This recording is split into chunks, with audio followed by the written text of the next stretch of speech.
Ini mungkin topik yang kita jarang bincang tapi sangat penting untuk kesihatan wanita.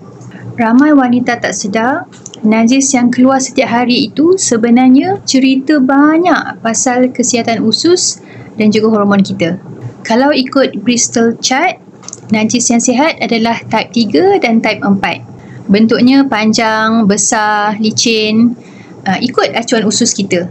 Warna kuning ataupun coklat cair, tak busuk sangat, dan bila keluar tu kita tak perlu nak meneran. Sekali lalu saja. Itu tanda usus kita stabil. Pergerakan usus elok dan hormon lebih seimbang.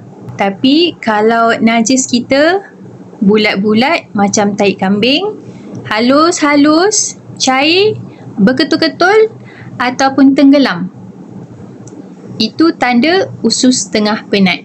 Wanita yang selalu PMS teruk, rasa bloated ataupun cepat letih, selalunya ada najis type 1 and 2 ataupun type 5, 6 and 7.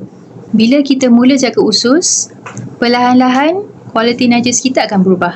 Dan bila najis berubah, hormon, mood dan tenaga pun ikut berubah. Cerita pasal najis sahaja tapi sangat besar untuk kesihatan wanita.